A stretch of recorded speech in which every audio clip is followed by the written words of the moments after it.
Good morning student. Chapter number 11 conic section complete हो गया है।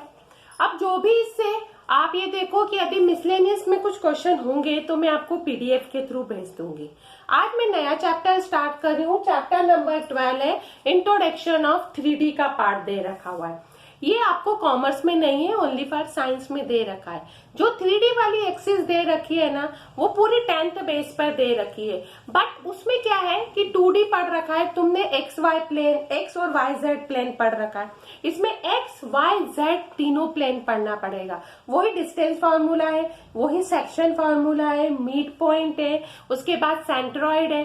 बस आपके पास कौन सा फॉर्म दे रखा है, 3D के फॉर्म को रिप्रेजेंट कर रखा है।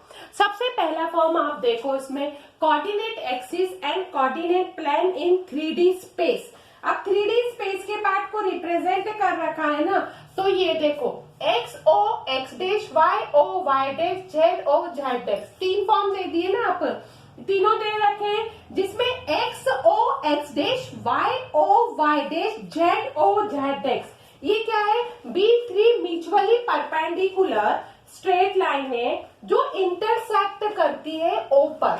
जो इंटरसेक्ट O पे करती है मीन्स वो क्या कहलाती है, ओरिजिन। तो हम क्या लिख सकते हैं, O इज कॉल्ड ओरिजिन के पार्ट को रिप्रेजेंट करती है। ठीक है, ये आपके पास फॉर्म दे रखा है। दूसरा आता है आपके पास एक्सिस। क्या रिप्रेजेंट होते हैं, एक्सिस। एक्सिस क्या होती है, the three fix straight line X O X dash, Y O Y dash, Z O Z dash.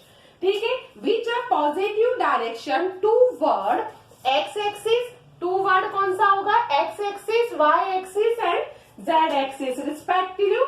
तो ये फॉर्म क्या कहलाएगी, एक्स एक्सिस के फॉर्म को रिप्रेजेंट करेगी, वाई एक्सिस के फॉर्म को रिप्रेजेंट करेगी एंड जेड एक्सिस के फॉर्म को रिप्रेजेंट करेगी। ठीक है, ये इसको रिप्रेजेंट करती है। तो ये चीजें आपके पास कंबाइंड होती है रेक्टेंगुलर कोऑर्डिनेट एक्सिस पर। किस पे होती है, रेक्टेंगुलर कोऑर्डिनेट एक्सिस के फॉर्म को रिप्रेजेंट करती है।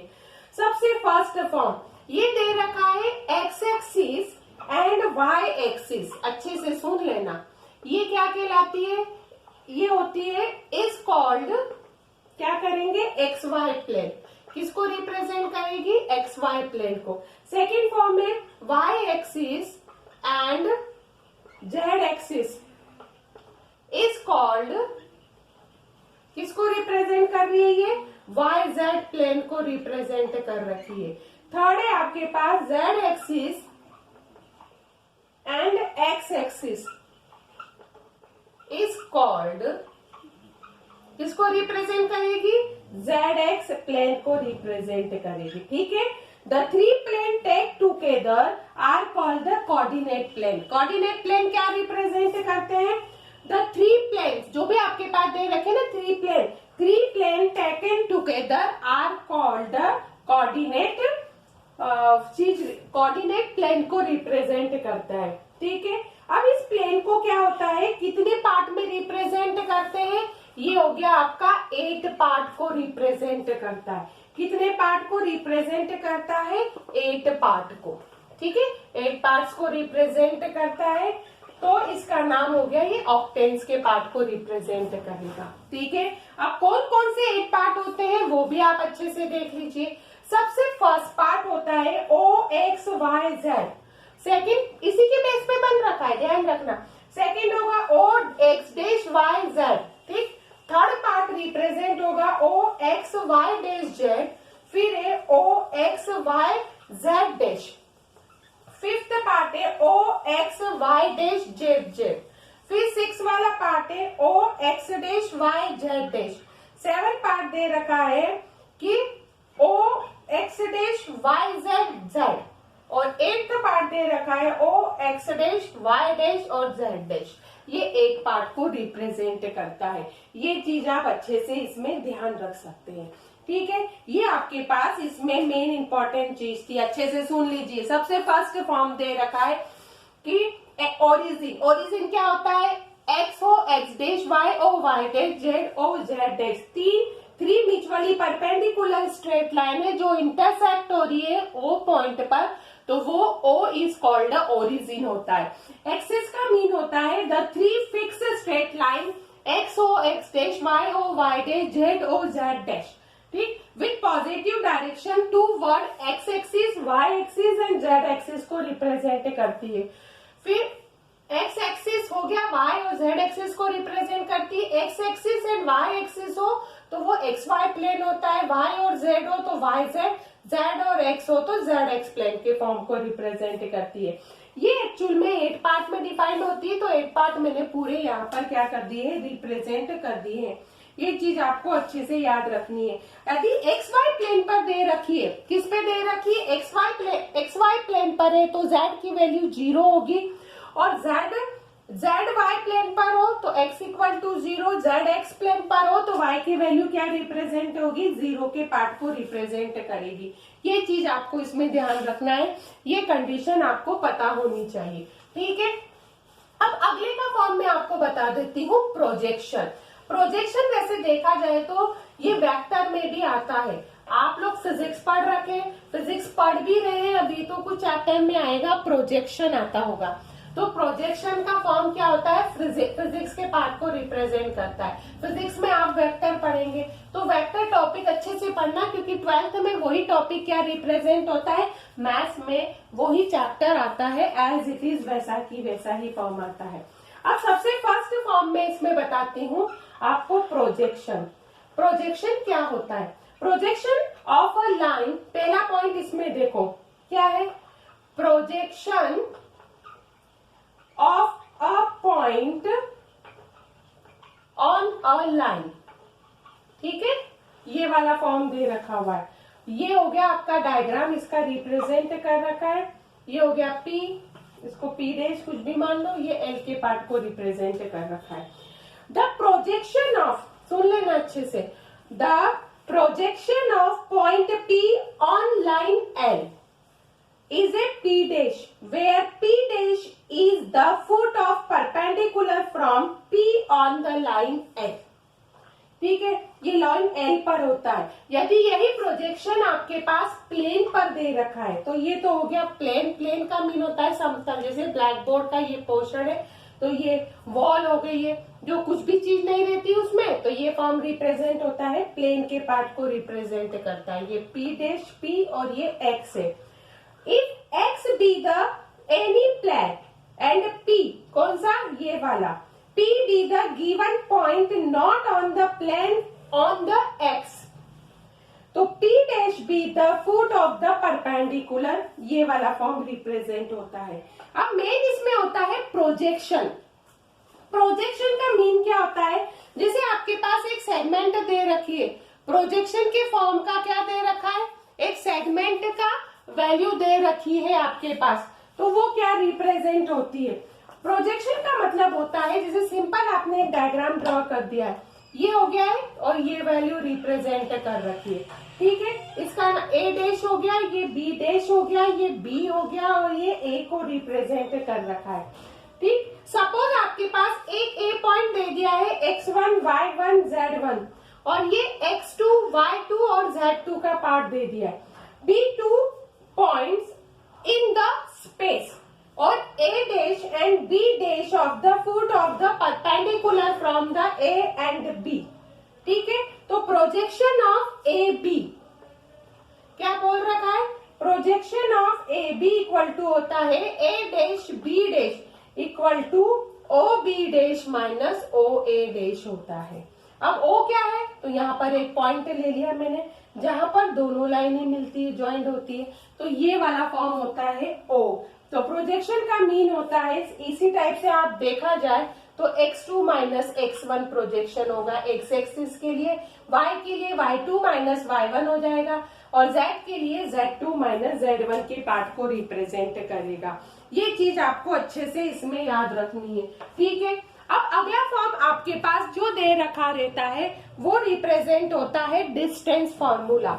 ये बताइए डिस्टेंस फॉर्मूला आपने 10th में क्या पढ़ रखा है, 2D फॉर्म में पढ़ रखा है ना, x2 माइनस x1 का whole square, y2 minus y1 का होल स्क्वायर, ये पढ़ रखा है।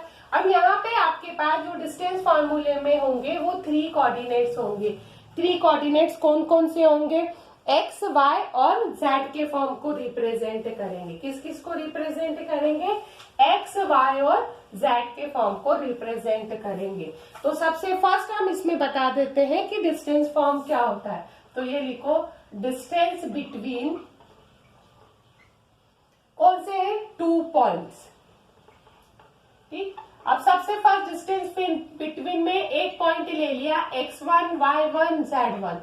सेकेंड बी पॉइंट लेंगे x2 y2 और z2। ठीक है, हमें डिस्टेंस किसका निकालना है? हमें डिस्टेंस निकालना है सबसे फर्स्ट ए बी का डिस्टेंस फाइंड करना है। किसका डिस्टेंस फाइंड करना है? ए बी का। तो ए बी इक्वल टू होता है under root x2 minus x1 का whole square y2 minus y1 का whole square plus z2 minus z1 का होल स्क्वायर। ठीक है, सपोज आप एक एग्जांपल में ले लो कि आपको निकालना है find the distance. Find the क्या करना है? आपको डिस्टेंस फाइंड करना है। अब डिस्टेंस फाइंड करना है मीन्स ए दे रखा है 1 2 3, बी दे रखा है 3 2 1। अब फाइंड डिस्टेंस करना है तो ए बी इक्वल टू होगा 3 माइनस 1 का होल स्क्वायर 2 माइनस 2 का होल स्क्वायर 1 माइनस 3 का होल स्क्वायर। मीन्स ये आ गया है वैल्यू 2 का स्क्वायर प्लस 0 का स्क्वायर प्लस माइनस 2 का होल स्क्वायर। वैल्यू आ जाएगी 4 plus 4 equal to root 8। Root 8 का मतलब होता है 2 रूट 2 के पार्ट को रिप्रेजेंट करेगा। तो ये आपके पास क्या रिप्रेजेंट हो गया है? डिस्टेंस फॉर्मूले का फॉर्म रिप्रेजेंट हो गया है। ये चीज आप अच्छे से इसमें याद रखिए। अगला फॉर्म आपके पास होता है सेक्शन फॉर्मूला। अब सेक्शन फॉर्मूला होता क्या है ये चीज भी आपको पता होगी। ये देखो, ये होता है सेक्शन फॉर्मूला। सेक्शन फॉर्मूले का आपने पढ़ रखा होगा m1 m2। m1 m2 दो रेशो दे रखे ना, m1 x2 plus m2 x1, तो इस फॉर्म में दे रखा है। तो इसमें भी क्या होता है, जैसे आपके पास रेशो दे रखा रहेगा m1 रेशो m2, ठीक है, और x1 y1 z1 x2 y2 z2। Section फॉर्मूले में क्या निकाला होगा आपने? जैसे इसके आर के कोऑर्डिनेट निकालना है x y z, ये हो गया x1 y1 z1 x2 y2 z2। ठीक, तो आपको इसकी वैल्यू निकालने के लिए ये हो गया m1 और m2 का फॉर्म हो गया। इसमें इंटरनली आपने कर रखे होंगे, मतलब जिसका फॉर्म में पॉजिटिव पार्ट रिप्रेजेंट कर रखा हुआ है।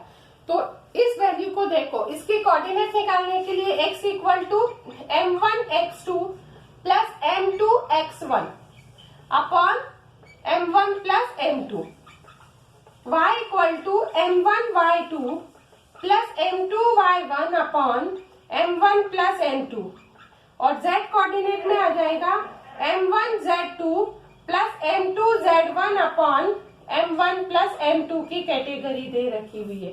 ये सेक्शन फार्मूला हो गया।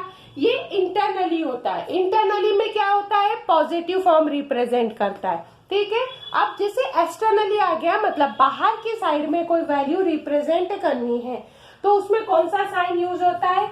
माइनस। कौन सा साइन? माइनस। ये माइनस, ये माइनस, ये माइनस, ये माइनस और माइनस के पार्ट को रिप्रेजेंट करता है।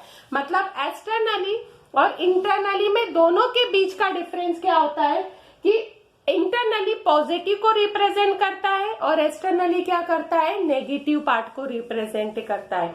ये चीज आपके सेक्शन फॉर्मूले के फॉर्म को रिप्रेजेंट कर रखा है।